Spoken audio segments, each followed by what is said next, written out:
Hello and welcome to another episode of Top Deck, the series where we take a look at some of the leading TCG deck lists.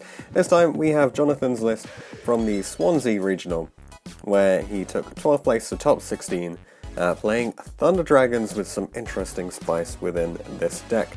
So as per usual, we're gonna run through the list, the rounds, the siding strategy, and we'll get some additional comments on the structure of this build from Jonathan as well. So let's dive right into it. So triple Ash Blossom, triple Battery Man Solar, one Black Dragon Collapse Serpent in here. I don't think we've seen this being a super popular card, at least within the UK TCG region, and we'll see the other card it combos off with a little bit later. Then we have one BLS, one Denko, since it's searchable, it's fine, one Amber for the Brilliance, triple Thunder, triple Dark, one Duo, that's pretty interesting as well, triple Hawk, triple Matrix, triple Raw, and then the two White Dragon Wyverbuster.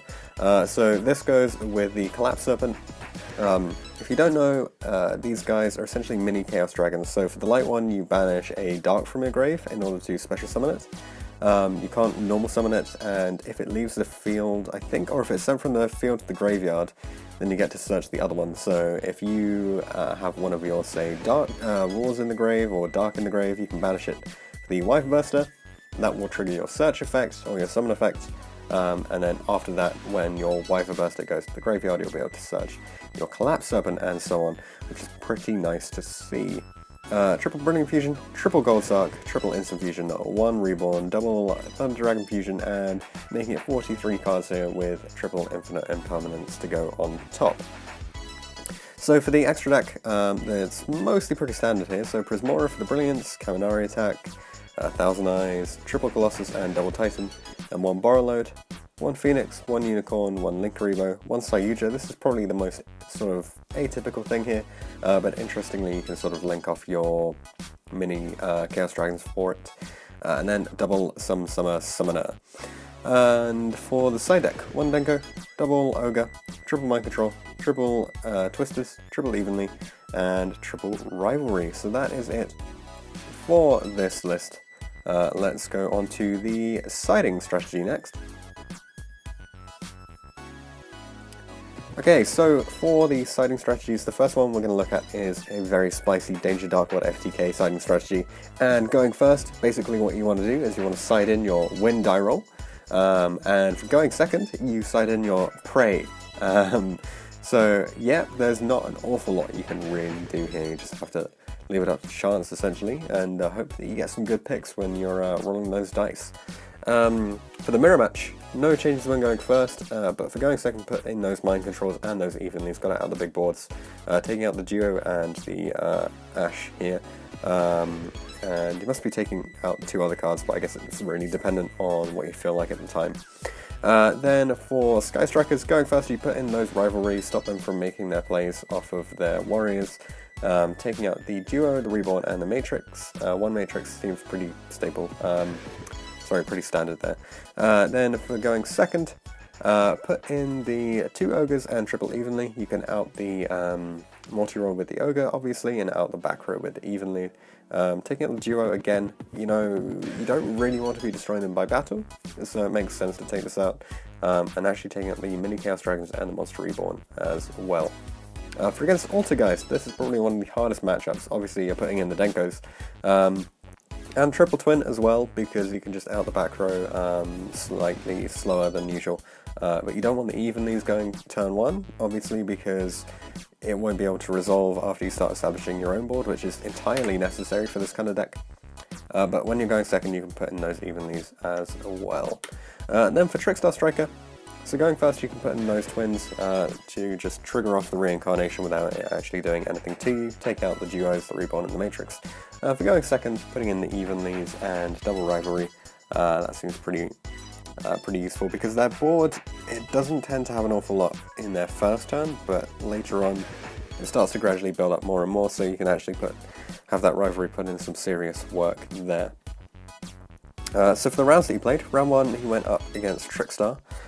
So game one he opened up a playable hand and just won from here. At game 2, he opened up Amber, Triple Brilliant, and Thunder Dragon Fusion, so you can't really do anything at that point. And in game 3, he opened up pretty well, but the opponent opened Double Mind Control and Each of Millions, and at that point it's just GG, extend Handshake. For round 2, against Sayuja Turbo, he went 0-2 here, a bit unfortunate. So game 1, he misplayed, and the opponent ended on Sayuja, Christia, Ibli, Natbeast, like busted boards. And then game 2, again he lost to multiple mind controls, unfortunately, and caught by the Haunted on the Soul Charge as well. He was caught by the Grave, sorry, on the Soul Charge attempt. Bit unfortunate. At this point he really wanted to leave, but he decided to play on. So round 3 against Dino, it went 2-0, and he says there's nothing to add here, so fair enough. Round 4 against Trickstar Sky Striker, another 2-0 here, a back and forth game in game 1. Top decking was essentially the opponent draws Double Ash, Titan, Double Ash and Titan is too big, and then in game 2, evenly against the opponent is essentially enough to establish a winning game state for Jonathan here. Round 5, another Dino, 2-0 again. Round 6 against Prankids, so pretty interesting to see this creeping in. So Jonathan still doesn't actually know what the deck does. Game 1 he opened a really nuts hand, and in game 2 he opened evenly, so you don't really get to see what the opposing deck does. In main phase 2 of game 2, I think this is turn 1, he made Sayuja, Colossus, Titan and set Rivalry, and at that point you win from there. So overall his thoughts on the day, he says that on the day the deck played pretty well when you don't open terrible hands. Mind Control is just too strong though.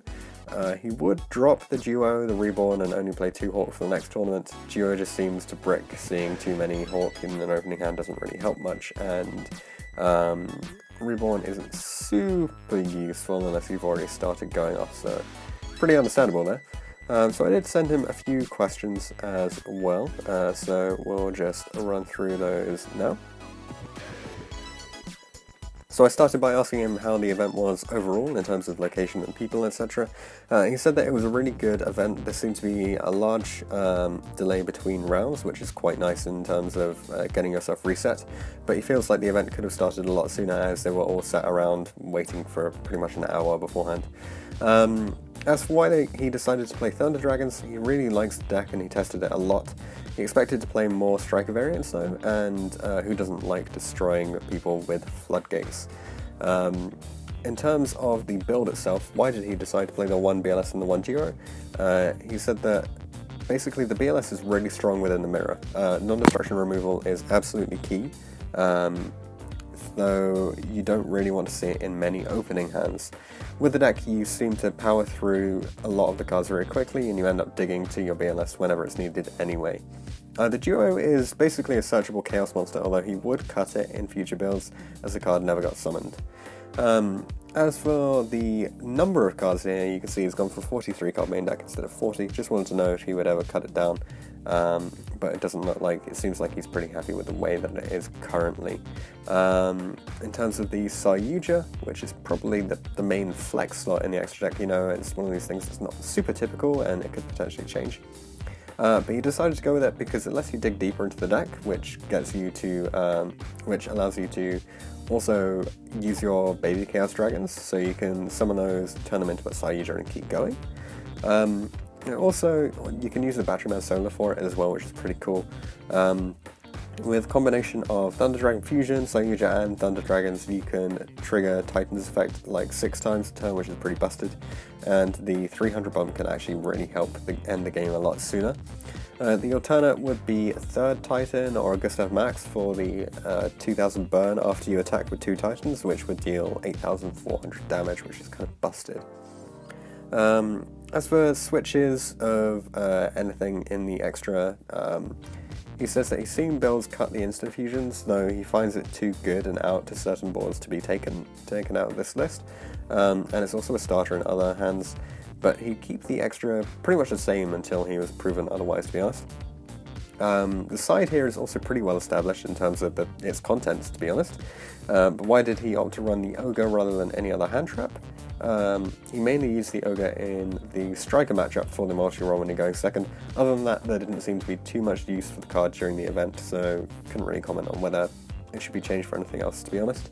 As for other changes he'd make to the list, we've already mentioned the Duo the Hawk, and he wishes that he could cut the amber after the amount of times he drew it, but obviously you have to go with one.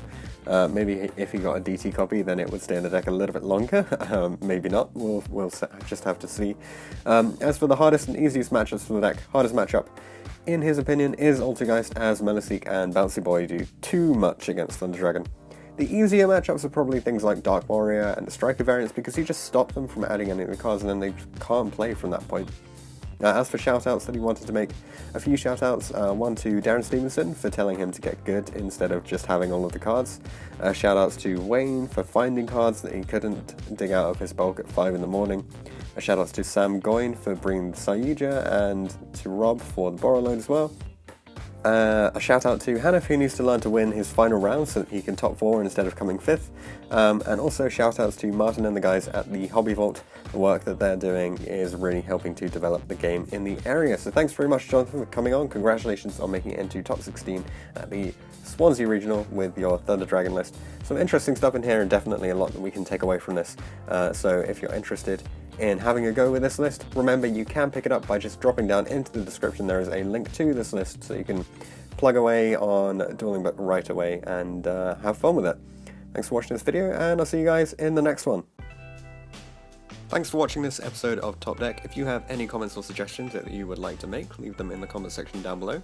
Check out the description for details of how you can get involved in this series. You can enter by voice interview, or instead you could just send all of your information over Facebook Messenger. Anything like that will be absolutely fine. If you want to see anything in particular from the upcoming series, then be sure to get in touch, and I'll see you guys in the next video.